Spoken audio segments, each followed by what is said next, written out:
And now, it's 10 a.m. Let's just get down to it. And it's time for your sports fix. Strap yourselves in, folks. From two guys who have covered the teams you're passionate about for years. We are professionals. This is Jake Scott and Ben Anderson on 97.5 The KSL Sports Zone. Jake and Ben, 97.5 The KSL Sports Zone. Jake Scott, Ben Anderson, thank you for making us a part of your day. What's going on over there, Ben?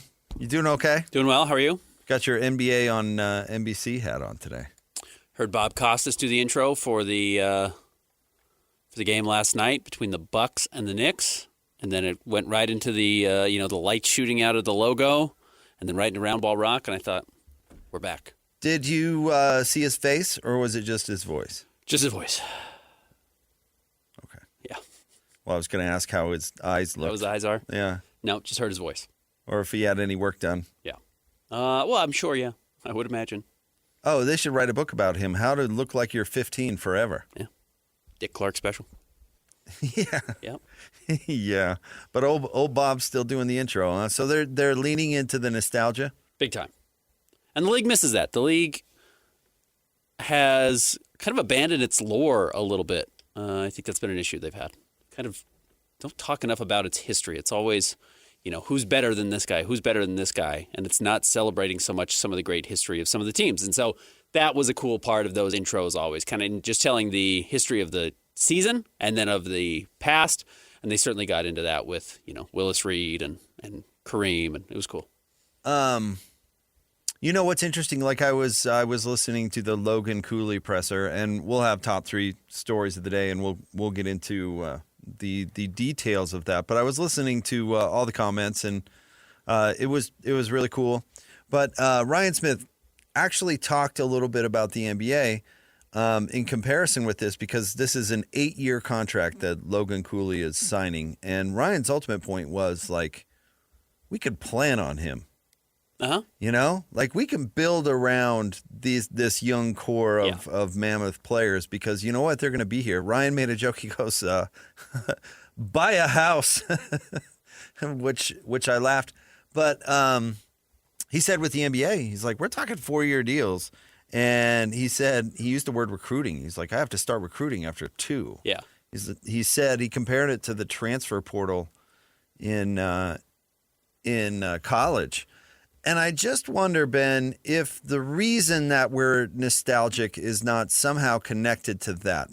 Because my reaction to Ryan's comments was, awesome, we're going to talk about team building again and moves around the edges to complement these players that are going to be here and playing for the foreseeable future, as we all like to play armchair GM. Whereas in the NBA, it's like, well, you better make hay because 50% of the roster could be different next year, or, depending on where you're at, the Jazz are in team building. Well, at some point they're going to have to press fast forward, but instead of building for a 20-year run like John and Carl, it could be over in 2. Yeah. Look at the Suns. Now, granted, they're incompetent, but they went from in the championship, NBA championship, to what we saw the other night in a very short period of time. Yeah, the Bucks are in the same spot. Celtics could be in the same spot. Pacers could be in the same spot. The Hawks made a conference finals. So it's tough to really latch on to players. Not that you and I latch on to players because we're jaded and whatever. But for the nostalgic types, or the people that are emotionally connected to the sport, all of that, I don't know if that's good for the warm relationship with the NBA. Does that make any sense? Yeah, I think the journey of watching these players overcome adversity, develop, et cetera, become parts of the community is one of the fun parts about being a fan, and that no longer exists. Certainly not to the level it has. Everyone who was paying attention or a Jazz fan in the 90s has some sort of warm feeling about John, Carl, and Jeff. Mm-hmm. How many people have warm feelings about Donovan Mitchell? Yeah, not many. It didn't last all that long. It honestly was successful. I mean, they had the best record in the league one year. He made multiple All-Star teams. Ben, they went to the second round how many times? Maybe twice. Went to the conference finals, though. Or not with Donovan Mitchell. No, I'm sorry. I'm thinking Darren Williams. No, I'm talking about Donovan Mitchell. I think maybe 2 or 3. I think Darren Williams is somewhat similar. You could make a similar argument Darren for it. has finished the journey by coming back to Utah. His third act has been more endearing. Same with Booze. And maybe Donovan Mitchell has that. I don't know. Yeah. But as far as, how do you look back on the Donovan Mitchell years? People are probably at best like, well, lukewarm. It was kind of good sometimes. Yeah. Mm-hmm.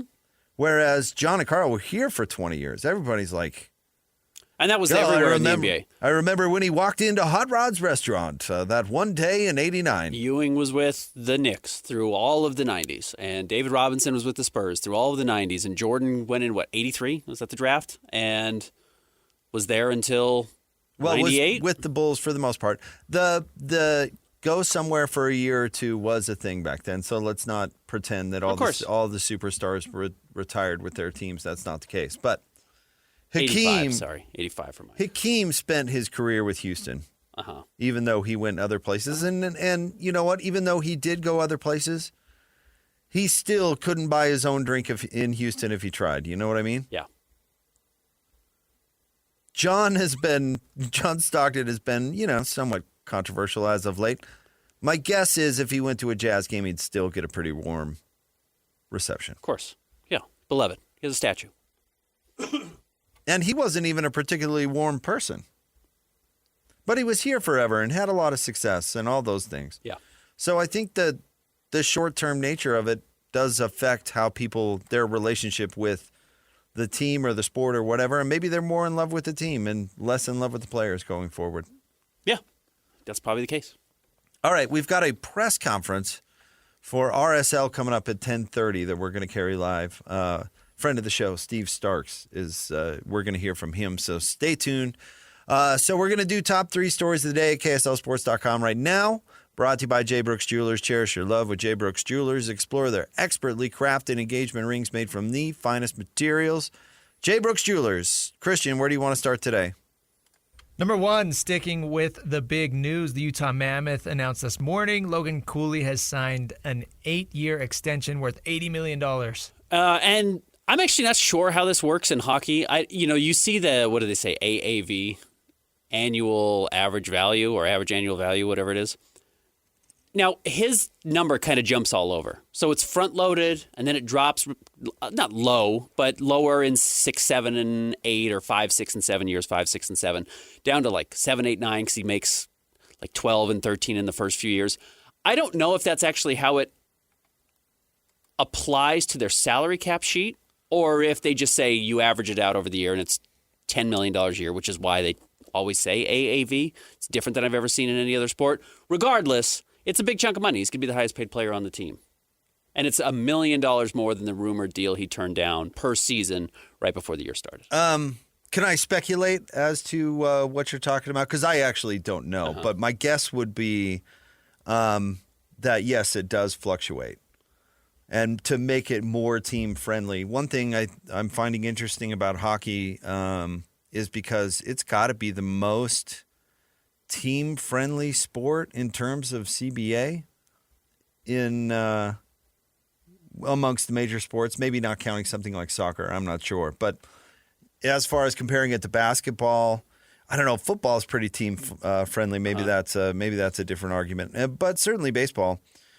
So with that lockout a long time ago came a bunch of super team-friendly stuff, including longer-term deals and probably more latitude within the rules to do team-friendly contracts. And my guess is Logan doesn't care because he's going to get the full $80 million. It does work that way. If you sign a 10-year or 8-year, $80 million deal like Logan did, they just say it's 10 a year, regardless of how he gets paid. But as far as the cap goes, I'm sure it does make a difference. How much they pay him this year as opposed to next year. No, not at all. No, it says the figure, the AAV is the figure that counts against the cap. Oh, interesting. Yeah, so I think that's a wrinkle in hockey. Yeah, that I I'm didn't surprised. Know about. Yeah. So, yeah, he's just $10 million a year. Basically, though, how he gets paid is slightly different, but that's the number they use to work against the cap. The point is, he is a true star in the making. You see it every time he's on the ice. He and Dylan Gunther are an incredible pairing together. And then you add J.J. Peterka.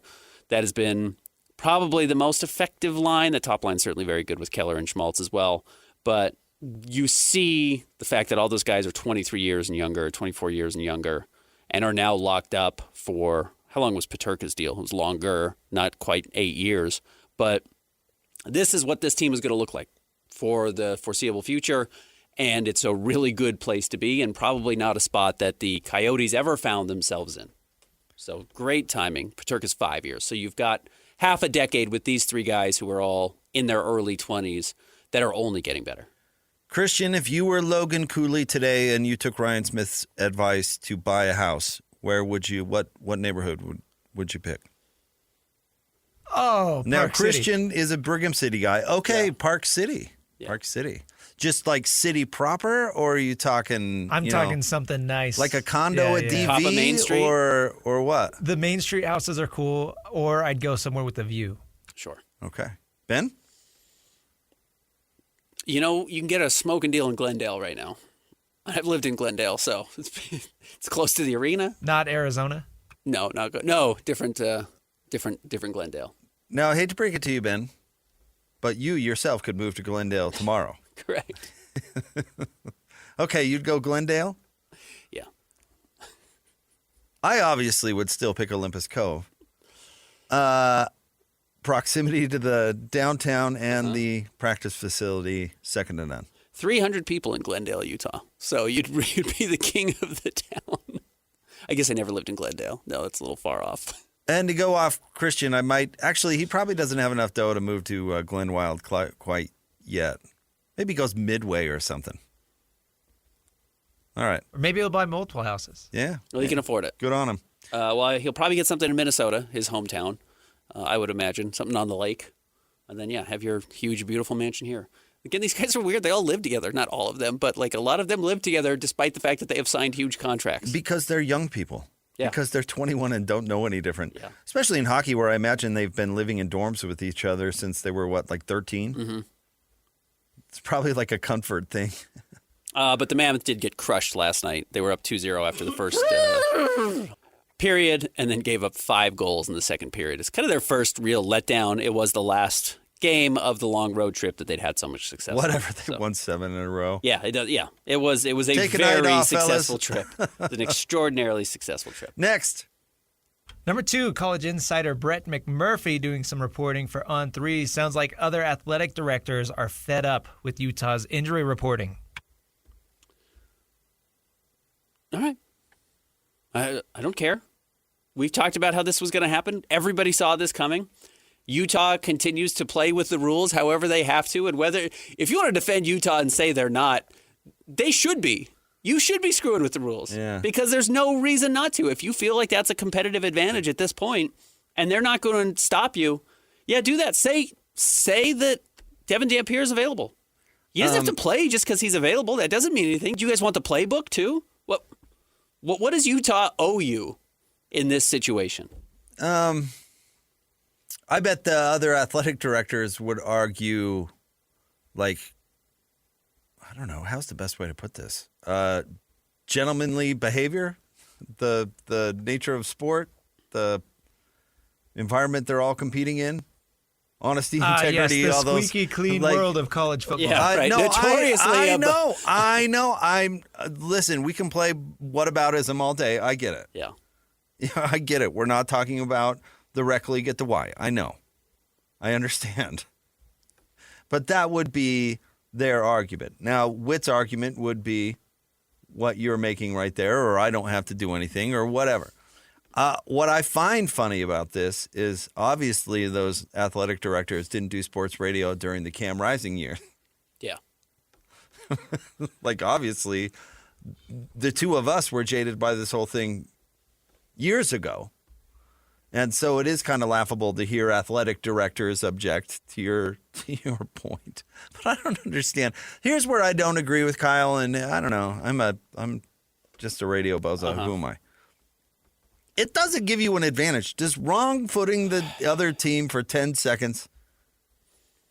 actually give you some sort of real competitive advantage that's going to win you the ball game? I mean, the answer may be yes on the super micro. But it's more paranoia than anything else. But you're really expending a lot of effort and political capital amongst your fellow coaches and athletic directors and whatever. But Witt's in the position where he can't say, yeah, I don't care. Yeah. I don't care. He doesn't care. Sure. He doesn't care. He hasn't cared for a long time. He has never cared about being popular with other coaches. That is not ever been one of his priorities. And he's not popular with other coaches. And he doesn't care. Good for him, I guess. But it is funny. Athletic director is like, hey, what kind of games you played over there, fella? And he extends both hands. And in kind of a fist-like feature, Ben, where he's got palms up but in a fist. And then extends both middle fingers and said, what are you going to do about it? Yeah. I'm going to retire in 10 minutes. So. Right. I'm going to put the whole team And even if I don't, I'm not ever going to try and get another job. I'm going to put the entire team as questionable. I don't know that for sure they're going to play. There's a question that they may not play. Yeah, and it's 100% possible that none of these guys are available. And I guess Bert could find him, but unless that happens, I don't see him doing anything about it because he doesn't care. It's Bert Yormark. Yeah. Or Bert McMurphy. Oh, sure. But I don't think Bert McMurphy is going to find Kyle Whittingham. But Bert Yormark might. Yeah, the Bretts, we'll see how they approach this. But they can't because there's no, the stupid rule is so subjective. Exactly right. It's why we thought this was so stupid immediately after this came out. How do you enforce this? You simply cannot. You cannot enforce it. How do you enforce the new salary cap in college football? Cannot. I can't prove that Utah was lying, that they thought Friday night Devon Dampier was probable, and then Saturday morning he goes out there and starts to warm up and wrong steps, and all of a sudden his foot hurts again. I can't prove that didn't happen. They don't have a camera on him all the time. There's not a doctor monitoring him 24/7. It's what are you going to do about it? How are you going to argue against that? And again, he was available. He was available. Doesn't mean he's starting. So. Well, I don't know. People could just listen to me. And I told you he wasn't going to play. There was not a chance he was going to play. It was all because they talked about it on Monday. Yeah. Because if it was a chance to be Dampier, they wouldn't have even mentioned Bird's name. They'd been like, yeah, Bird's killing it with the practice squad. Yeah. We'll see how it goes. Yep. Actually, Isaac Wilson is number 2. Yeah. So, I don't know. I find it annoying and kind of funny, but I do find it funny that other people are noticing. It's this has been. Go ask the Fox crew that he wouldn't even tell who was starting at quarterback. Yeah. They'd never heard of him. Huh? Who was this? Yeah. All right, what's next? Number 3, the Jazz welcome the Trailblazers into town tonight. No Scooter. Well, Scoot's out for a while. He tore his hamstring. I know. But when I think the Blazers, I think Scooter now. This will be a good test for the Jazz. This is a team that is a little bit motivated after Chauncey Billups got essentially let go. It was announced this morning that he's not getting paid while he's on leave for his alleged gambling schemes. They have a bunch of adults on the team, including Drew Holiday, who's one of the best leaders in the NBA. And they're talented. This is a roster that's probably more talented than the Jazz that isn't going to do what the Clippers did, which is sleepwalk into Utah and let the Jazz run all over them in the first quarter and then decide, well, there's 81 more of these. Let's just pack it up and go home and we'll get ready for the next game. So this will be the Jazz's best test because I don't think the Kings are good. I know that the Suns are not good. And I think the Trailblazers are trying to make the play-in tournament. At least, if not better. I don't think they can necessarily get to the top 6. They tried last year. So they should continue to try this year. Yes, they're a little beat up, but again, they went out and made win now moves in the summer. Didn't they steal basically Avdija from Washington? Yeah, they traded him for a 14th overall pick that has not turned into anything or something like that. I thought it was more egregious than that. Like the Wizards had just totally given up on. I have to look into that, but he's a good player. He is. He's really good. He's great. He's Lowry Markkanen-esque. And you love Klingon. Klingon's all right. That's a good matchup for Walker tonight. It's another huge person. He's no Zach Edey in Ben's mind. Correct. But how's Zach start? I don't even know. He's hurt. He's got a broken foot. Yeah, or whatever is wrong with his foot. But Surprise. Press down on the gas pedal too hard? 7'4" guy can't stay healthy. How fast was he going again? 105? 109? 109. Yikes.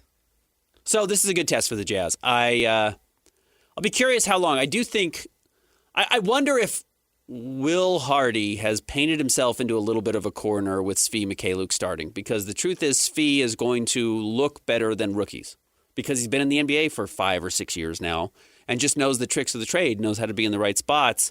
And if you're winning early, like the Jazz have, there's 2-1 on the season, it's hard to justify changing the starting lineup.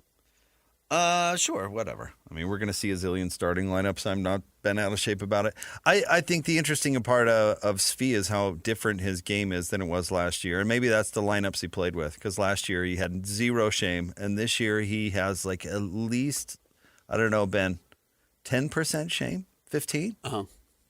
And he's getting after it. So maybe he sees this as his opportunity. Why not ride it? But, I mean, I don't know.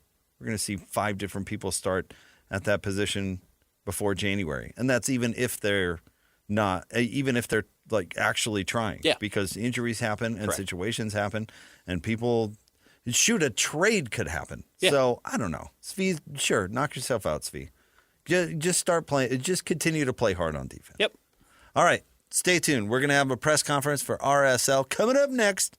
Jake and Ben, 97.5, the KSL Sports Zone. Jake and Ben, 97.5, the KSL Sports Zone. Want to remind you about our friends at Kenny J's Barbecue. They will cater your work parties, luncheons, weddings, family get-togethers, and holiday parties. New catering clients get 10% off their first order at Kenny J's. We're going to tap into the RSL press conference with Steve Starks coming up here momentarily, Ben. We are not sure exactly what they're announcing. They did, of course, just get eliminated from the playoffs and head into the off season. So it'll be interesting to see which direction they're going. Yeah, they bought the team, not at a weird time, but they bought the team. They had a season to kind of watch what was going on. I know there were some people that were frustrated early in the year that they didn't spend more money to be more aggressive. They ended up making the playoffs. Now everybody makes the playoffs in MLS. So we will see which direction they go now this offseason. But traditionally, the Millers have been good owners with their sports teams. So I'll be curious to see what type of moves they make. And, yeah, you buy a team, you rearrange it to put it in a spot where you're comfortable operating it. So we'll see what those are today. I definitely agree with that opinion that the Millers have been good owners. I think I'm trying to think of there are several reasons that is, but I think one of the main ones, I suppose, is they hire smart people and they empower them. Yeah. They're good at that. And they've been good at that since, of course, Larry bought the Jazz back in the 80s. So I would guess that they're going to use the same template with RSL, and that's probably good news. But spending money in sports, more and more, Ben, I've discovered is so about timing. It's not just spending. It's about who you spend on and at what point do you spend it. You know, the Knicks have spent money for 25 years. Uh-huh. Basically, since the lockout in the late 90s, they've just outspent pretty much everybody. They've never done anything. And I know you think they're title bound. We did the predictions segment last week, and Ben said fire up the parade down Broadway. Sure. Wall Street. But I mean, how much money have they wasted on just rosters that did nothing? You know, it's all about timing and what you do. All right. Let's get to the RSL press conference. Jason Kreis currently speaking. Steve Starks, Michelle Smith, and last but certainly not least, John Kimball. John has been my staunchest supporter these past couple of years, and he was easily the biggest proponent and driver to bring me back to my beloved club here in Utah. Thank you, John, and happy birthday. There are two things that I'd like to open up with that many of you may or may not know about me. Number one is that I don't like to talk. And I certainly don't love to talk in a public setting like this. Allow me to be comfortable with you all for a bit. An emotional, passionate guy who says what he means and means what he says. So please also allow me to get emotional with you. My wife is here today, and I would be sorely remiss if I didn't mention how grateful I am of her and her support through what has been a very long challenging, stressful, but meaningful career in this game so far.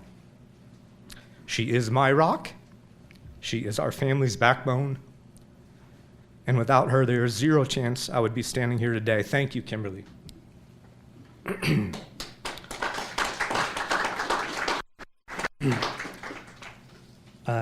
I think it's interesting that Steve Starks mentions the learnings. Through my time in this game, I've had my share of what most people would consider failures. I was the first player ever signed at Real Salt Lake a long time ago, and in those first few years, we lost a lot. Then I was the head coach here for 7 years. In that time, we experienced a lot of success, and I left here in 2014 at the top of the coaching echelon. I then went away for 10 years, and truthfully, I did not have a ton of success. But through all of that, I experienced and learned a lot. I worked in Manchester, England, New York City, Orlando, and Miami, Florida. Players. I worked with a world super club. I helped to start a youth academy from scratch. I coached a second team. I was a U.S. Olympic team head coach. I was a U.S. national team assistant coach. And finally, I worked as an MLS assistant coach. Through all those challenges and all the ups and downs, I came to realize 3 very critical things that all of us should continually consider and ask ourselves. The first question that we should ask ourselves is, are you happy with what you do? Or do you feel fulfilled by what you do? The answer for me just 2 short years ago was a resounding no. The second question is, are you happy with where you are? And through all those places that I dragged my family to, all those moves, I realized I wasn't happy where I was. It dawned on me then that Salt Lake is where I should be. Salt Lake is where I had a tremendous amount of success, and Salt Lake is where I felt appreciated. Salt Lake is where we raised our children. Salt Lake is our home. We belong here. I want you to hear me say that again, because it is obviously a very simple phrase, but I think it has deep emotional complexity underneath. We belong here.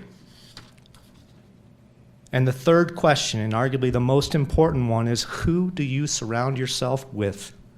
Who do you work with? What is clear to me now more so than ever before is that this city, this community, this ownership group, this group, and these soccer staffs that are assembled in our clubs are full of high quality, high character people. I believe so strongly that we are surrounded by and led by so many wonderful people here. And I am someone that believes this is the most critical part to everything we do, whether that's building a department, building a coaching staff, or building our teams. People and character matter. For the first time since perhaps 2013 when I left this great place, I am just so happy to be able to answer all 3 of these critical questions with a resounding yes. Seeing what we now have here at Zion Bank Training Center, taking an active role in the Utah Royals' rebirth this summer, fully aligning, understanding, and influencing what our academy and Monarchs are producing, and potentially learning best practices from 40 years of Miller operations in our community, as well as the potential learnings from the Blitzer clubs in Europe, my adrenaline and excitement are surging at the thought of how I can apply what I've experienced and what I've learned to our club leaders, our sporting directors, our coaches, our staff members, and our players to consistently and relentlessly pursue championships. There is one more lesson. I guess at being 50 years old, you start to think you have life lessons. There's one more life lesson I'd like to share with everyone here as I close up.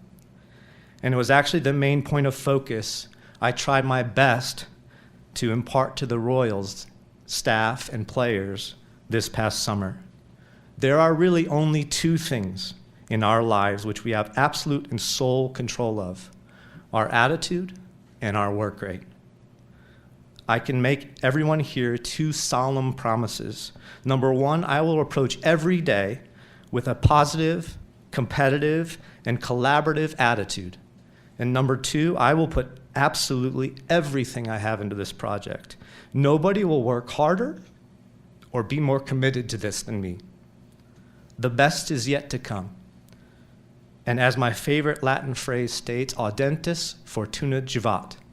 For those of you that didn't take Latin in high school, that means fortune favors the bold. And I do plan to be bold. Thank you. All right, this is a press conference. RSL and the Miller family announcing Jason Kreis has been named the club's president of soccer operations. We'll return now to the press conference. Thank you, and congratulations, Jason. I'd like to take this opportunity to just express how honored and excited for the continued opportunities that we have to dive into the soccer world and to be welcomed so warmly into the RSL club. I'd also like to thank everybody for the opportunity to work with RSL and the Royals and the families here who have welcomed us so warmly, and for the amazingly loyal fans who show up to support the Claret and Cobalt. It has become even more obvious to us that RSL and the Royals have an incredibly passionate fan base, one for which we are very grateful. Our first few months have already become a signature moment for our family. RSL Club's values align closely with our families and the entire Larry H. Miller organization's values and the way we think about and approach professional sports. I echo everything that has been said about Jason.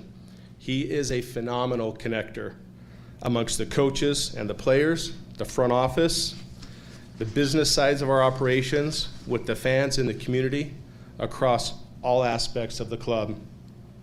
Jason is deeply in tune with the roots of this club, from our old friend Dave Checketts, the founder of RSL, to everyone who roams the halls in both Sandy and Harriman today. Our goal for all of our teams is to win trophies. It is apparent that Jason is the executive to lead our club to accomplish that goal. Jason, we are grateful for you and everyone in the RSL Royal and the Royals families. After the Royals wrap up their season this weekend, we are excited to have a great off-season and to build from there, and Jason will be the one to lead us to do that. Thank you very much. All right, that was Steve Miller, of course, of the Miller family, and we heard from Jason Kreis before that. Steve Starks actually was at the podium before making the announcement that, yes, Jason Kreis will take over as the club's president of soccer operations. Basically, he's going to be over all of it, from Major League Soccer to the Royals in NWS, as well as the Monarchs and the RSL Academy. A guy who has real, obviously, deep ties, was here when RSL launched in 2007. Had a ton of success with the club as well. Well, I guess he played with the club when they launched and then became the manager, right? He did. That is correct. He was like the first star of RSL. He was like the vet. He was Major League Soccer's all-time leading goal scorer at the time. He was like the guy you put on the poster to first introduce the team. You know what I mean? So he and Eddie Pope. He's got the culture running through his veins. So bringing him back is a little bit of that. You know, we talked about Darren Williams coming back, and this is a different level because he was a coach and et cetera. But yeah, it's not tying up a loose end, but bringing somebody back, I think, to put the Millers in a spot where they're comfortable, have some familiar faces. Well, and he is a soccer guy, and as he mentioned there, he has had many different experiences, which I'm sure are applicable to overseeing really what's a lot. And just kind of reading this off, it's amazing the soccer culture that they've built over there. And you heard him give credit from, to everybody going back to Dave Checketts. And it's a pretty remarkable thing. So that's cool. Good for Jason Kreis. And still only 52 years old. So not, you talk about how he played and coached a while ago. That was almost 20 years ago now. Still a very, very young person. So Dunny also on that team? Yep. Playing up at Rice Eccles. Oh, yeah, Pretty right brutal. on that dreadful turf. Yep. I remember it well. Yep. All right, stay tuned. We'll have more Jake and Ben coming up next. 97.5, the KSL Sports Zone. Let's go! Complete game coverage of the Cougars is right here on the KSL Sports Zone. It's a much-needed off week for the Cougars as they rest up for the final stretch of the 25 season. Your home for the best coverage of Cougar football is right here on 97.5, the KSL Sports Zone. You're listening to Jake Scott and Ben Anderson on 97.5, the KSL Sports Zone. Jake and Ben, 97.5, the KSL Sports Zone. Hold on. It's Wednesday today. That means it's a Win Ticket Wednesday. Caller number 12 right now, 801-575-ZONE. You can win a pair of tickets to go see Brian Regan. Valentine's Day coming up 2026 at Delta Center. Caller number 12 right now, 801-575-ZONE.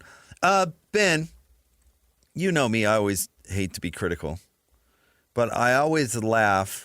And I'm going somewhere with this. I always laugh when announcers get way overly worked up. Like for example, like huge dunk from Anderson and the Jazz lead 8-7. Yeah. You know what I mean? The Charlotte Hornets play-by-play guy. Every highlight is the greatest highlight he's ever seen. And Right. then, the Hornets are down by 35 points in every game. Like, this is just my critique, but you've got to give yourself somewhere to go, right? I mean, what are you going to do in the fourth quarter when you're losing your dang mind in the first? But honestly, the truth is that guy's going for clips, right? Uh-huh. So he doesn't care about the whole broadcast anymore. He just cares about the clips. But my critique is give yourself somewhere to go. Did you see the video out there from the UConn Michigan State scrimmage? Okay, this is a scrimmage like we saw with BYU and North Carolina at Delta Center the other night. This is a scrimmage between Michigan State and UConn. Scrimmage. Doesn't impact your standings in any way.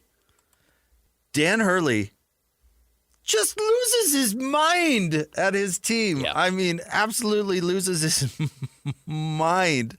And I get it that this is his act. But Dan, give yourself somewhere to go. Correct. You're going to have a heart attack, bro. This is a scrimmage.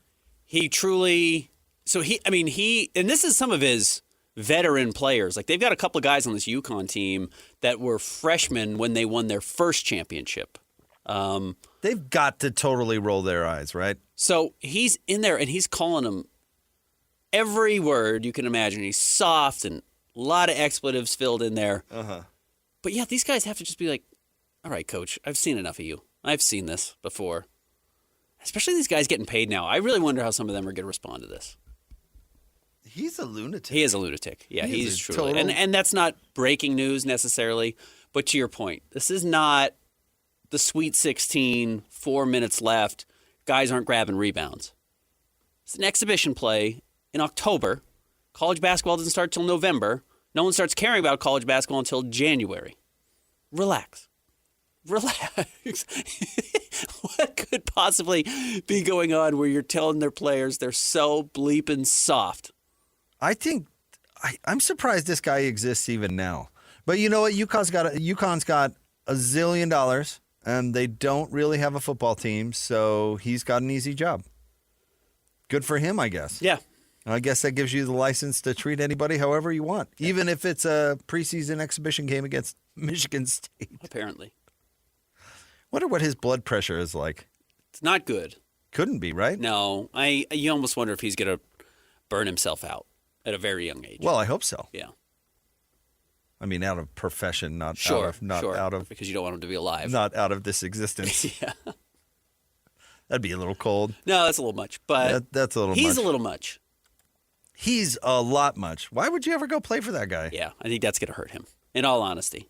And then one more thing, a little thing I want to throw by you, because this reminds me of the conversation we had yesterday where we were trying to articulate, like, Keontae George can be a leader on the Jazz, but he's not management. Like, you don't have to be management to be a leader on a team per se. But there are players that definitely we would throw in under the management category, right? Uh-huh. Lamar Jackson. Management or not? I think not management. Okay. Let me tell you the story, and Okay. I'm curious if it changes your mind. Okay. Okay. We mentioned the story, or God, we might have been on with JJ and Alex when we did, but the Baltimore Ravens pulled all of their games and stuff out of their locker room. Uh-huh. Like ping pong tables and whatever, like no fun of any kind while we're a crappy football team. Lamar Jackson admitted out loud that he was the one who asked for the Ravens ping pong table and other games removed from the locker room. I don't think that means you have to be management. That's a real management move. It is. There's no way that was his idea Quite either. literally, this is what happens in the movie Moneyball, right? Brad Pitt goes in when, what's his name, is dancing on the table, who's no longer with us. Oh, Giambi. Giambi. It's because it's the Jeremy. younger. Jeremy. Not Jason. Jeremy. Not Jason. Jeremy Giambi, who's no longer with us. He's dancing on a table after they're losing, and he smashes the boombox with the baseball bat. That's the most management move, and you're right. Lamar Jackson just did that very thing. He smashed the fun in the locker No room. way it was his idea either. That's You think he's owning it? Oh, I think that's Harbaugh being You think like that's a plant? being like, hey, dude, you're the one going to go in there. You need to exert your leadership over this team. You go in there and you take away those ping pong tables. I'm going to give Lamar Jackson the benefit of the doubt for now. Not management still. Oh, that's the most management move ever. You're right. You just love Lamar Jackson and hate the man, so you just cannot identify him as management. I can't separate the two. No. You're trying because your love for Lamar Jackson, love Lamar Jackson. and hatred of the man is at conflict here because that's a management You're move right there. I can't admit that he's been bought. That he's Totally bought and bought. paid for. No, think about it. Because he got the deal he got, and this is not his fault, but they cannot pay the rest of the team. That's true. Everybody else there is playing for a ham sandwich. So he's never going to be popular. And so to be he fair, might as well be management. Okay, so how does this figure into it? Because it might support your argument. You remember the whole thing about his contract negotiation? He doesn't have an agent. Yeah, right. He fired his agent, so he's the only guy operating it. Does that make it more management or less? Because truthfully, that means he's dealing with the man directly, which might mean he's more in the bag for them. I got to go more, maybe. Yeah, it might be. That's might either be. indifferent or more. It might be. That's more. either a non-factor or a contributing factor, not a Not working against it. negating factor. Yeah. That's what I was looking for right there. All right. Yeah, that's management behavior right there. Well, they're bad. Ravens being bad was a big surprise. That'd be like if Salazar made you walk in here and say no more water. Probably coffee, but yeah. I was thinking of something a little more extreme. Have you ever worked at a studio that didn't have running water? Because I sure have. No. Studios that didn't have windows. Not that we have windows, actually, I guess, either. We're ground bound. Hey, I've got to go to the bathroom. Well, there's no running water. Yeah. It was That a would be long, really tough. It was a long How was it legal? several months. Oh, because the building we were in was going through a total renovation. Oh, over at Delta Center? Yeah. Oh, well, that's different. That's not, we can't pay the bills. No, but it was Been there it before. was extended periods of time without running water. Yeah. Okay. That makes sense. All right, stay tuned. We'll get to more. We'll talk some college football. We've got What You Got Wednesday at 11:30. Jake and Ben, 97.5, the KSL Sports Zone. Nobody gets you ready for Utah football more than the KSL Sports Zone. Ready? The Utes get set for another huge Big 12 game as they square off against Cincinnati. Your home for the best coverage of Utah football is right here on 97.5, the KSL Sports Zone. You're listening to Jake Scott and Ben Anderson on 97.5, the KSL Sports Zone. Jake and Ben, 97.5, the KSL Sports Zone. Nominate the youth sports volunteer you know for the Hercules Hero of the Week. Submit your nomination at kslsports.com/contest. And listen every Thursday afternoon to JJ and Alex for the winner. Help us celebrate the efforts of those volunteers making an impact with the Hercules Hero of the Week. Sponsored by Hercules First Federal Credit Union and Beehive Meals. Ben, Witt under fire nationally because he's not taking the injury lists all that seriously. But let me ask you this question. If Dampier was 100% healthy, would he be the for sure starter? Yeah, I think so. This weekend or last weekend? This weekend. This weekend, and it is a little bit of a different story because Byrd came out and I thought played pretty well. I don't think Byrd played so well that he erased any question that Dampier should be the guy. You know, had Byrd come out and thrown the ball better, he was still only 10 of 22 passing and had fewer than 200 yards. Had he gone out there and put up 300 yards, maybe there would have been a little bit more of a conversation, but I don't think Witt's going to pull a guy's job because of an injury. Well, getting into that discussion. I think that's a part of it. I also think there's the ugly business of the world, which is you have to answer to your donors about who is playing and why they're playing. That does happen. I'm sure it happens at every school. I don't think that's exclusive to Utah, but I think that does probably happen, especially if you make an aggressive change to somebody who you probably are paying, $1.5 million for? I think Witt's better equipped than most to ignore that stuff, but I get what you're saying. But I don't think he's immune. I don't know. If it's his last year, he is. Maybe. But let's play this clip, and we can talk about why I'm asking. I can tell you we got a lot of confidence in Byrd, especially after what we saw on Saturday night. But Devon is still QB1. Make no mistake, there's no QB controversy or of any sort. We'll just have to measure Devon's progress day by day and see where he ends up. He's got a lot of input. He's an experienced vet. And Saturday night he just says, hey, I'm just not feeling it. I'm ready if you have to have me. He was ready for an emergency situation if it came to that. But we'll lean on Devon a lot. He's going to do what's best for the team. Devon's a team guy, and we'll just see how things progress.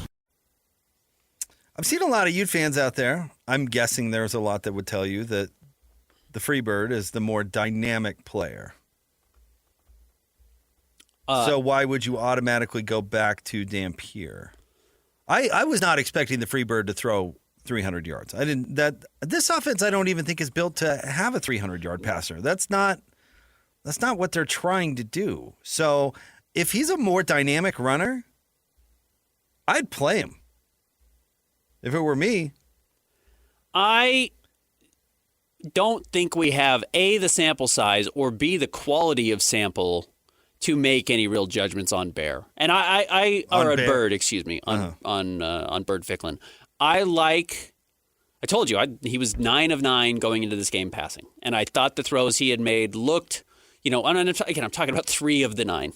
3 total throws that I thought looked more consistently dynamic than what we had seen from Devon Dampier. And there's certainly no question that he's super impressive with his legs. He's really fast.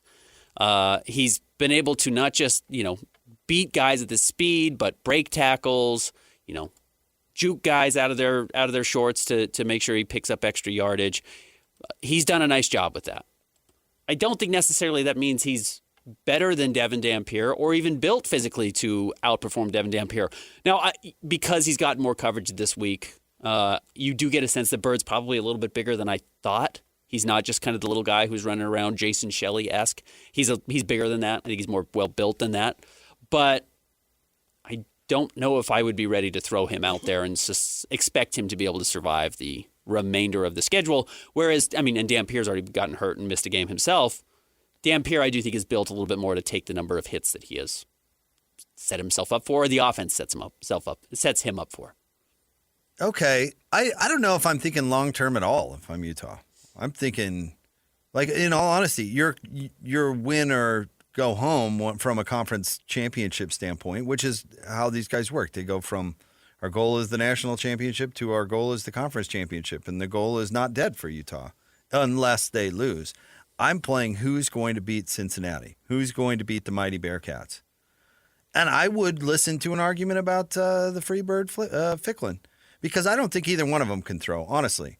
You look at the 9 for 9 that's wrong-footing other teams because they all think he's going to run because that's his rep. And that's also what Utah does is they put him in weird situations and then he runs. So anytime he comes on the field, the other team thinks, well, this guy's going to run, and then he's good enough to drop a pass on him once in a while. 9 for 9, to your point. Yeah. The other team's game planning to take away his run or his pass, I don't think he's going to be a real effective passer. I just don't. I don't think Dampier is either. But if you're telling me that a $150 on the ground and a bunch of dynamic plays are possible, I got to really think about that.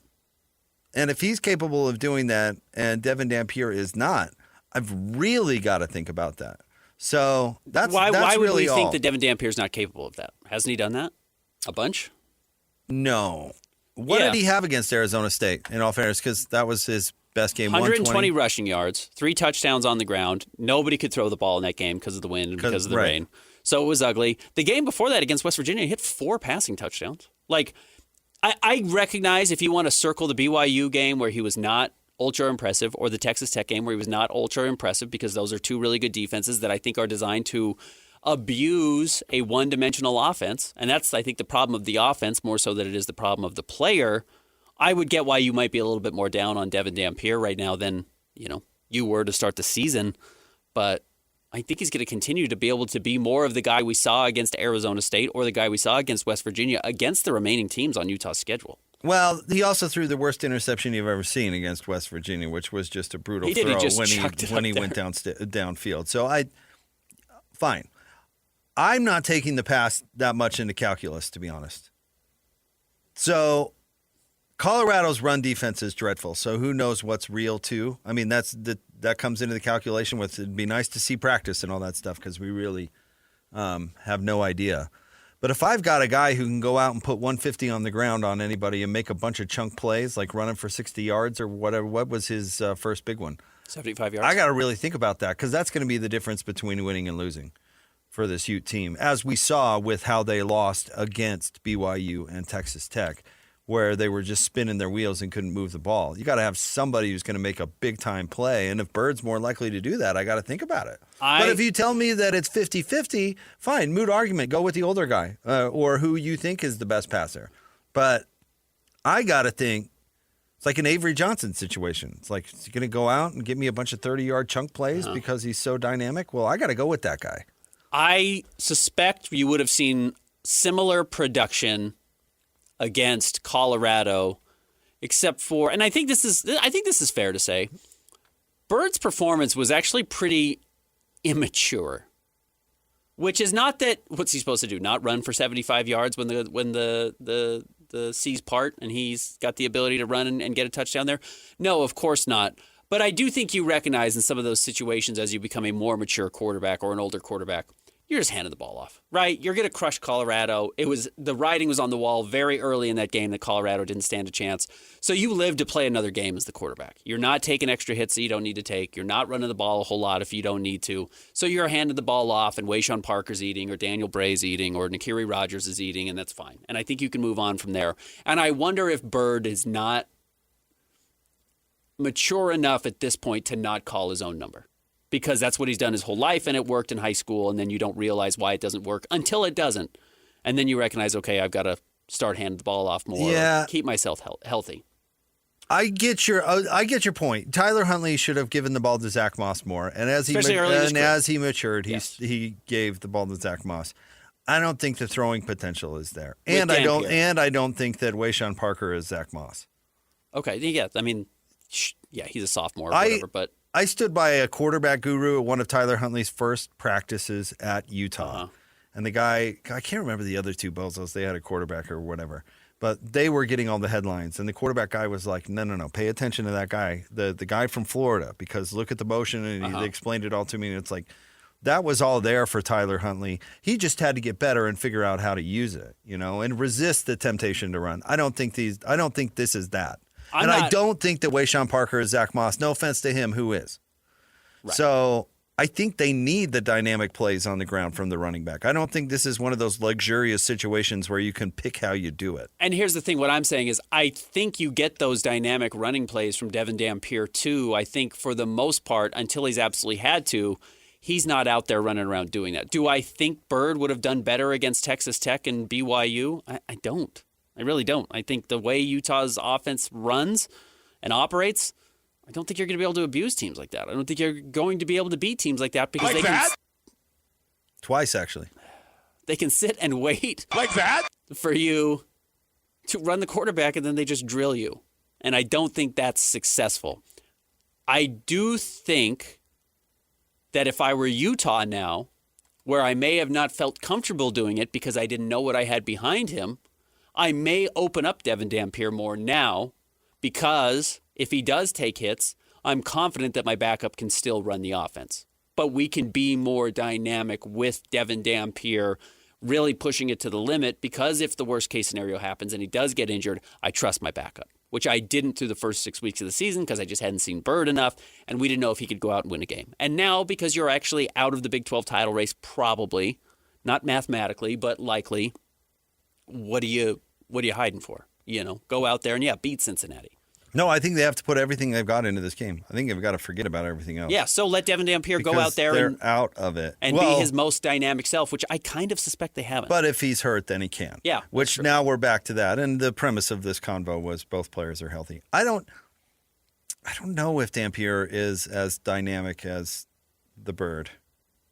I just don't know. The Byrd was really dynamic. He may not have the flat-out speed that Byrd has. I mean, he was really dynamic against Colorado. And Colorado was so bad, it's hard to know what's real.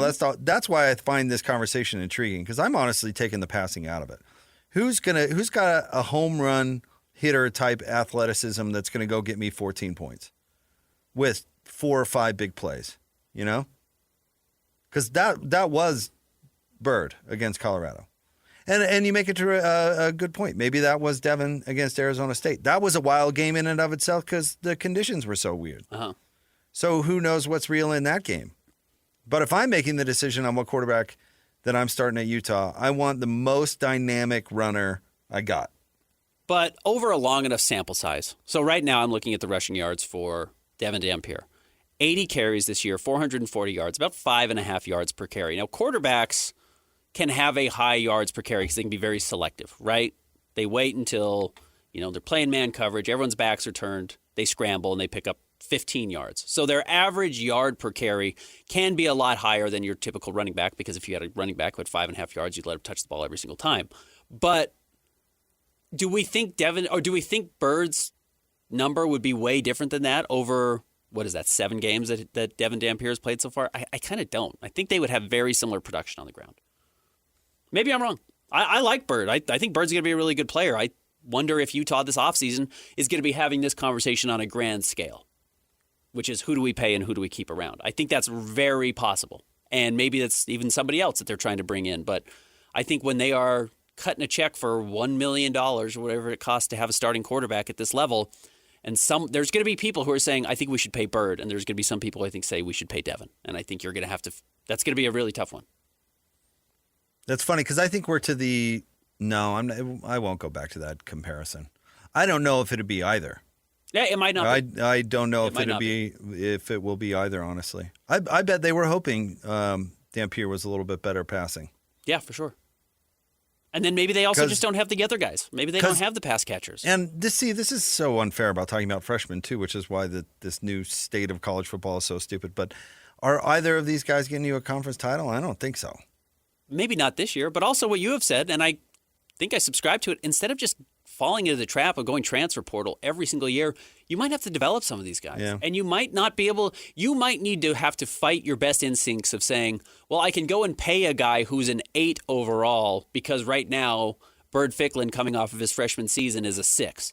But can Byrd get to a 10 if you develop him the same way you developed Tyler Huntley? Because Tyler Huntley by the end of his career he's an NFL player. He's become a very good quarterback. But does Ficklin have the throwing potential Tyler did? I don't know. We've only seen him throw. I mean, how many times did he throw the ball? 22? Yeah, We've seen him throw 31 passes in his career. I know, but that quarterback guru knows. And that's because you can see it. You can see it early, and maybe you need to tweak some things. Like there's not for 1 minute did anybody pretend that Travis Wilson was going to be Peyton Manning. Correct. And he turned out fine, and he won a lot of games at Utah and whatever, but he was never developed to what Tyler Huntley was.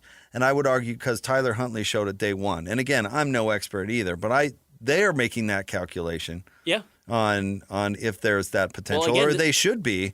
But I don't know if I'm going transfer either because they lied to themselves about Dampier because they wanted the transfer. So they said this guy's going to be able to do what we want him to do. And I don't think that's true. You don't think he has? You don't think he's done what they wanted him to do? I said at the beginning of this, I think they were hoping he was a better passer. Yes, I don't think he's been able to do what they want him to do. I think that's correct. probably fair. That they probably hoped they would have a more dynamic BYU passing lied game. to themselves too when they took Keaton Slovis. They said we're getting the USC guy. Yeah. Teams do this. And they got the Pitt guy. You know what I mean? At least with Byrd, you know what the potential is, and you can decide whether to develop it or not. And maybe it is. Maybe I'm selling him short. I honestly don't know. I certainly wouldn't write off Byrd as a passer. It's been one start against a team that you didn't have to throw the ball against. Right. At True. all. So let's see what happens when, it's the fourth quarter of a game and he actually has to deliver a throw. Can he do it? Dampier has not been able to do it. No. But Byrd has made a few throws. We'll see if he can continue doing that. So if they're both healthy, I think I'd take the more dynamic guy. Who's going to get me a 50-yarder. I'm with you, and I'm just not sure that still isn't Dampier. All right, stay tuned. What You Got Wednesday coming up next. I think we've got two very difficult ones. Okay. For different reasons. All right. We'll get to it coming up. Stay tuned. Jake and Ben, 97.5, the KSL Sports Zone. Let's go! Complete game coverage of the Cougars is right here on the KSL Sports Zone. It's a much-needed off week for the Cougars as they rest up for the final stretch of the 25 season. Your home for the best coverage of Cougar football is right here on 97.5, the KSL Sports Zone. You're listening to Jake Scott and Ben Anderson on 97.5, the KSL Sports Zone. What you got Wednesday? What's the deal? Jake's got rules, Ben's out to steal. Bozo takes their spinning around. Flush it down, flush it down.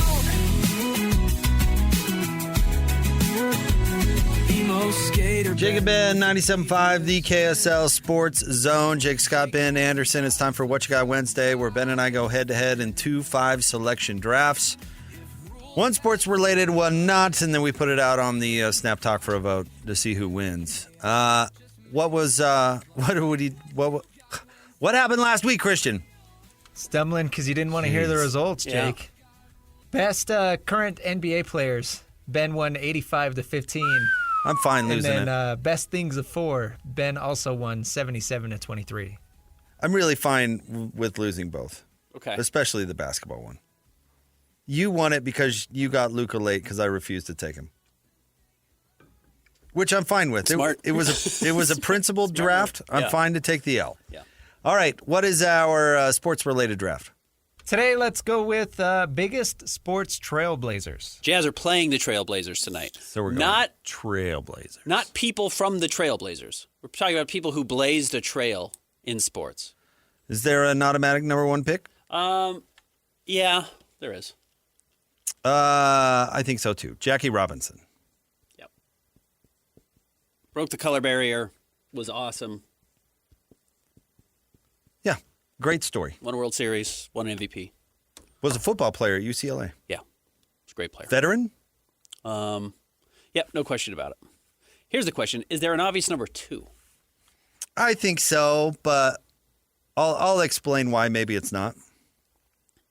I'm going to go with Muhammad Ali as a trailblazer, and certainly not. He was a trailblazer in A, the celebrity of the athlete, A, his very outspoken political beliefs, and obviously changed his name for his religion. So I'm going to go with Muhammad Ali. I think he fits. That's not who I was thinking of. Okay. I'm going to go with what I think, honestly, and I would consider not taking this, but I got to go Jesse Owens. Yeah, that's who I was going to go with. That was my other thought. Win a gold medal in front of the Third Reich and tell them where to shove their crazy theories. Like, that's pretty awesome. The coolest story, other than, the Jesse Owens part's the coolest story, yes, and absolutely telling the worst person ever to shove it, is that the guy who got the silver medal at those Olympics was Jackie Robinson's brother. Wow, that is cool. Who was also a superb athlete. Yeah, that is just cool. wasn't quite as good as Jesse Owens or Jackie Robinson. Yeah. But a very cool story. I love that. All right, I'm going to go... I'm going to go a little more modern, and I do think he just changed the way the sport was played. And I'm going to go with Michael Vick, who I understand is controversial. And he's not certainly the first mobile quarterback. He's not. But he changed how everything operates in the NFL now. And now everybody is looking for a hybrid type of quarterback like Michael Vick. I'm going to go local, and I know that all of mine have kind of been in the same vein. I honestly didn't anticipate that, but I think I got to do it. I got to go with the player that broke the color barrier for basketball, and that would be the University of Utah's own Wat Masaka. Also Weber State, or Ogden High School. Is that what it was? Yeah, I think it went to Ogden High. Yeah. Won the NCAA championship at Utah, right? Yeah, played for the Knicks, broke the color barrier, Japanese, right? Uh-huh. That's an awesome part of our history It that is. probably does not get talked about. It enough. is. It's great. Wat Masaka breaking the color barrier in the NBA is a very, very cool story. And he made it. He didn't stick around in the NBA for a long time, but who cares? He broke the color barrier. And truly a local. So very cool story there. I'm going to go with, I think you have to go with Billie Jean King. No, you don't. Okay. I met her once. She wasn't nice to me. Well, that's fine. I don't know if any of these guys were nice. I wasn't going to draft her for that reason. Billie Jean King. Yeah, a revolutionary for sure. Because she played some average tennis player once? Yeah, meant a lot for women's sports. Let's see here. You know what? I'm going to keep it local, and I hope people understand, based on my first three picks, this is a different vein, but I'm going to take Lavelle Edwards, who decided to throw the football in college football when others were not, and it led to a national championship and some legends at quarterback and effects that are still felt in college football to this day. I think that's a good pick. It's maybe not where I would have gone, but yeah, the same way football doesn't look the way it does today without Michael Vick, you can say the same thing about Lavelle Edwards. Until you embrace that style of football and show that you can actually win with it, it's hard to do. I will go with. I'm gonna go with Dirk Nowitzki for the name value aspect of it. I think there's other names you could put in here. Really paved the way for German basketball players everywhere. He's not the first great European basketball player, but his arrival signaled a change that the international game had caught up to the national game. Sharunas Marshallonis wants a word, Ben. Sure, there are other names. Vlade Divac had been around for a while at that point. There were others, but Dirk was the first superstar that came over and ended up winning a championship as the best player, won MVPs, and now top 5 players in the NBA are all international players. Okay. So, give me Dirk. I'm going to give an answer that may not give me any votes, but honestly should be top 2 or 3 on our list. And I wonder, well, I'll ask for it after. I'm going to draft Jim Catfish Hunter. He was Major League Baseball's first free agent. Can we put that baseball's first free agent? Because just got to put Jim Catfish Hunter. No context. No, that's ridiculous. Don't put any context. We've put context before, but he was he created the modern structure of. He didn't do it, but he was the first, paved the way trailblazer for players to get paid, basically. Yeah. Before 1974, you were stuck with the team that you were with, and they could basically pay you whatever you wanted. Free agency comes to baseball. The entire landscape of sports changes overnight. I think it's totally fair. I thought about somebody in the same vein. I'm not going to go in that direction. I'm going to go with Ichiro Suzuki, also not the first Japanese player of all time. Be young Kims like Ben. That's stupid. Yeah, but Ichiro became such a star at such a high level that also we started probably mining Japan more for athletes, and now the greatest player on the planet is from Japan, and it's a direct relation to Ichiro coming over and succeeding the way that he did. All right, Christian. Jake, you had the number 1 pick. You went Jackie Robinson, Jesse Owens, Watt Misaka, Lavelle Edwards, and Jim Catfish Hunter. Ben went Muhammad Ali, Michael Vick, Billie Jean King, Dirk Nowitzki, and Ichiro Suzuki. Other names we could have left off, or we could have put in there? Steph Curry. Steph Curry. I thought about Steph. I think Dirk actually did what people credit Steph with, which was revolutionize the way the three is used, because he started using it at such a high level as a big guy. That changed the game. I get that Steph shoots them more. Oh, I actually think it came with Dirk. Oh, I don't think Steph shooting more. I don't think that's where he revolutionized the game. I think Steph revolutionized the game with making the off-the-bounce dribble a weapon. That was not a thing. Off-the-bounce dribble three, a weapon, which was not a thing. I mean, we've had guys, volume three-point shooters, who stood there and shot it. And Dirk was more than that. Yeah, of course. Dirk, I mean, if you want to talk about Dirk being a trailblazer from a basketball standpoint, that fader is much more of an impact than the volume of threes that he shot, or the fact that he's a 7-footer who shot threes.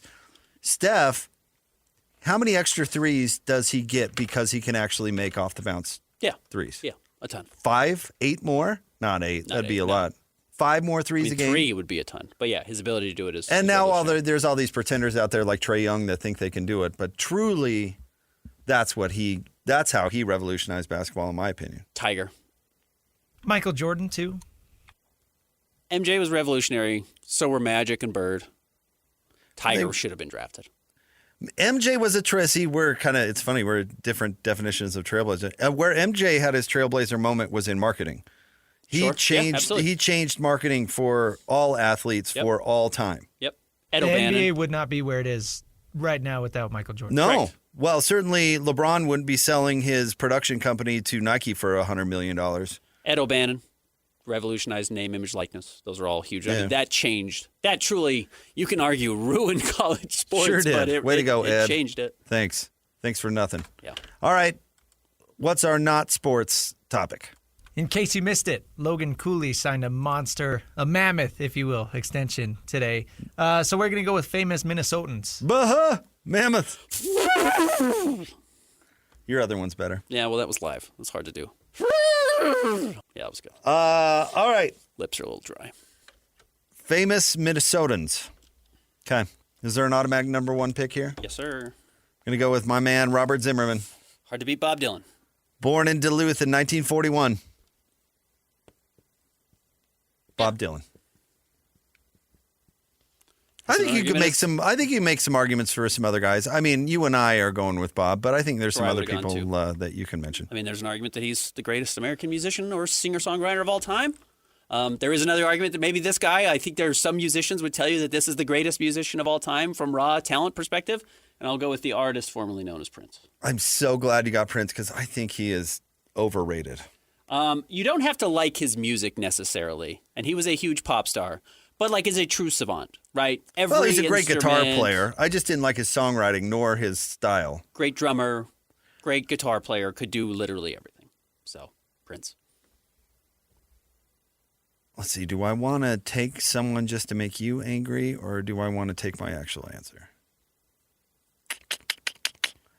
I'm going to go with the great Charles Schultz. Okay. We're in a Charles Schultz watch right now. Creator of Peanuts. Brilliant man. I haven't watched It's the Great Pumpkin Charlie Brown yet. I watched it before work today. Did you really? I got up and had a cup of coffee and threw it on and then really enjoyed it. Uh-huh. Yeah, it's great. Yeah, he's a genius. Yeah, a legitimate, he drew cartoons and comics, but it was amazing. He drew life lessons, Ben. Yeah, he did. Enduring. I'm going to go with, though they have really fallen off, give me the Coen brothers, who have made some of the best movies of the last 30 years. I think Christian ruling here, he should have to pick one. I disagree. Of which you pick it, Ethan or Joel? The Coen brothers. This is a real slippery slope. I'm just going to keep it. I am forced to take one Barry, and Ben can take 2 Coen brothers? It's a different That's ludicrous. situation. That is Make ludicrous. movies together. They make movies together. Outrageous. One is married to Frances McDormand and one's not. They're two different people. They are two different people, but they make movies together as brothers from Minnesota. Outrageous. Give me the Coen brothers. Berries. God, I hate this game. I'm taking F. Scott Fitzgerald. That's a good pick. F. Oh. Good luck with Joel, you bozo. Gerald. You should have to use Bob Dylan's real name. Robert Zimmerman. Put that at the top of the draft. See if anyone knows who you're picking. He's one person. See if anyone knows who you're He's picking. one person. See if anybody knows who you grabbed. All right, I'm going to go with Miss Judy Garland. Dorothy herself. Yeah, nobody cares about Judy Garland. I've been to her house. Have you? Was she there? No, she's long gone. It's like a museum now. I'm going to go with like Judy Garland. John Trebled. Earl Madden. Good pick. Had no idea his name was Earl until right now. Same. No idea. Born in Austin, Minnesota. I'll go athlete. I'll go our first athlete off the board. Give me Kevin McHale. Enormous bozo. Glad you picked him then. One of the great basketball players of all time, though. Yeah. Certainly the greatest Minnesota basketball player. Probably the greatest Minnesota athlete of all time. All right. I'm going to go with this actor because I find him hilarious. Steve Zahn. Okay. That movie he does about Neil Diamond is pretty funny. That Thing You Do, he's great in it, right? Yeah, he's good in lots of stuff. Yeah, he's good. He's a really talented guy. He plays with you. Augustus McRae in the Lonesome Dove prequel. Oh, does he? How is he? I thought he was pretty good. I mean, it's tough to beat my guy Bob Duvall. Yeah. But I thought he did a pretty good job. Yeah. All right, I've got 4 names here. I'm trying to see what's going to get me the most votes. I think name value, I'm going to have to go with Louis Anderson, who, if you're a millennial, you watched Life with Louis growing up. If you're a little older, what did he do? Baskets? What was his older show? Louis Anderson, though, he was host of Family Feud. He was a comedian. He's probably not my favorite person left on this list, but I'll go name value. Louis Who Anderson. else were you considering? Jesse Ventura. The former governor. And wrestler. Josh Hartnett, who I like quite a bit. Had a bit of a comeback in Oppenheimer. And then 'Tis the Season, the original, I don't want to say goth queen, but star, Winona Ryder. Also a Minnesotan. Weren't feeling Chris Pratt, huh? I like Chris Pratt. Yeah, I thought about Chris. Vince Vaughn. No Jessica Biel? No Jessica Biel. All right, review. Louis Anderson. Jake had the number 1 pick. He went Bob Dylan, Charles Schultz, F. Scott Fitzgerald, John Madden, and Steve Zahn. Ben went Prince, the Coen brothers, Judy Garland, Kevin McHale, and Louis Anderson. I think you're going to win both. I think we're going for another sweep. I think we're 5 consecutive weeks with a sweep. Well, I'm playing against 2 people, so... Yeah, I did get to draft 6 guys, which is great. I'm playing against both you and Christian, so... I better get the win. The next ruling that goes my favor will be the first. I can't take berries, but Ben can take a whole family of people. I took 2 What a people. joke. I took 2 people, and they are synonymous. Stay tuned when we wrap up the Berries show. are not synonymous. Next. If I go to the grocery store and I put berries on the list because I have a very specific recipe, you don't know what to come back with. You have to delineate A variety of red and blue If berries. I'm saying, hey, like that movie Fargo, who directed it? I don't say Joel and Ethan Coen, or Joel or Ethan Coen. I'm pretty sure only Joel does the directing, but they both produce. But No, they direct them together. No, they're co-directors. Stay tuned. More next. 97.5, the KSL Sports Zone. Nobody gets you ready for Utah football more than the KSL Sports Zone. Ready? The Utes get set for another huge Big 12 game as they square off against Cincinnati. Your home for the best coverage of Utah football is right here on 97.5, the KSL Sports Zone. You're listening to Jake Scott and Ben Anderson on 97.5, the KSL Sports Zone. Two amigos on the airways, talking sports. They got him and Jason on soul. Loves his tie-dye, Ben's got style with his scarves. Oh my.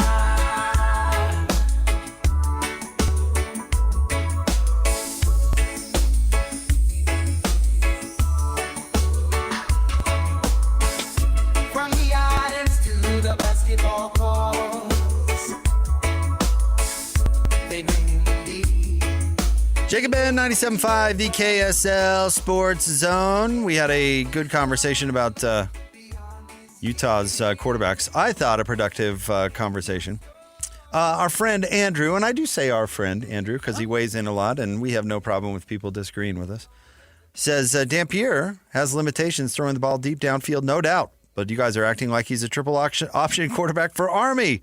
He's thrown for 1,375 yards, 13 touchdowns, 4 interceptions, 69% clip. That's only 300 yards less than the Bear, and the Bear has played another game. Mm-hmm. All facts, sure. And I suppose I'm not trying to insult Army quarterbacks out there or Devon Dampier. What I kind of put it on is that they needed his arm to win 2 games, and they didn't. And at times in the Texas Tech game, they didn't even try.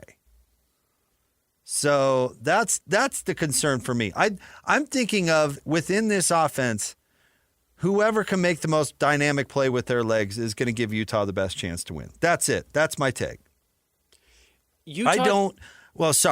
Pretending that Devon Dampier is a good passer is, I don't think, helping anybody. Not that he can't pass or can't throw it all or whatever, but trying to, because Steve Bartle, bless his heart, retweeted Andrew's tweet and put up the Pro Football Focus rating or something that claims that Dampier is the best quarterback in the conference. Like, I don't know. If you're telling yourself he's the best quarterback in the conference, I hate to tell you, I don't agree. Certainly not throwing the ball.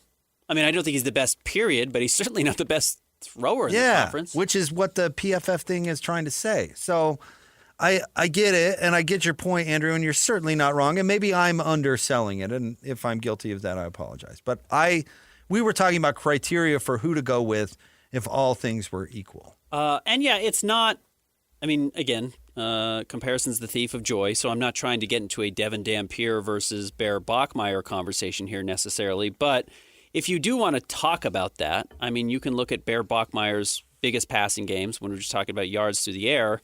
You know, he's gone over 300 yards twice already. He's a true freshman. Devon Dampier is a junior.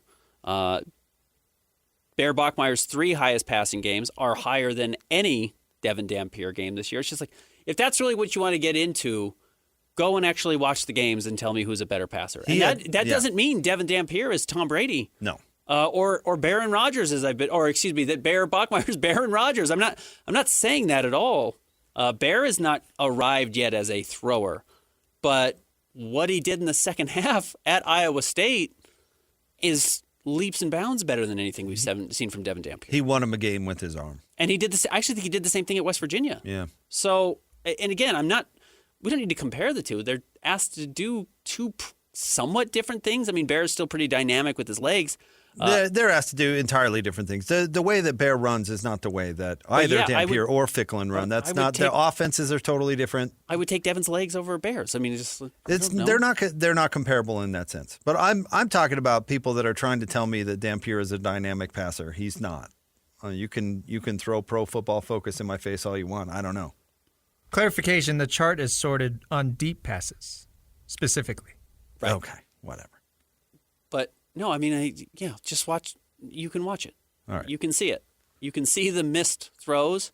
You can see the inability. And look, I think a lot of it has to do with the talent he's throwing to. Do I think Devon Dampier would be better if he had Parker Kingston and Chase Roberts? 100%. Because those guys also look really good after the catch. Those guys make plays. They get open. Utah, and I've said this a lot, doesn't have a single guy who can get open. When we saw Merriweather run on the wrong side of the ball to line up on the other side of the field, I thought, Utah might be in trouble because that was supposed to be the guy. That was supposed to be the deep threat. When I had saw that when he came into Utah, he had 26 catches in 24 games. Okay, you start to think, okay, maybe the production's not quite there. So, yeah, I did. Again, I'm not trying to compare the two players, but I can watch the games and see that Devon Dampier has not developed into a great passer. I'm really surprised I got John Madden in our draft. I thought you would sniff that. I thought you'd sniff that out. Well, I got both of the Cohen brothers. With one pick. That was great. It was a smart move. Savvy. I'm not speaking to Christian anymore. I've spent time to try and woo him to my side, and he just won't do it. His Ben love is too strong. I just can't handle it. Savvy conversation. I should have taken the Williams sisters in the Trailblazers draft. Both of them. Stay tuned. Hans and Scotty are next. I should have taken Jackie Robinson and Jesse Owens with my first pick. 97.5 DKSL Christian. Sports Zone.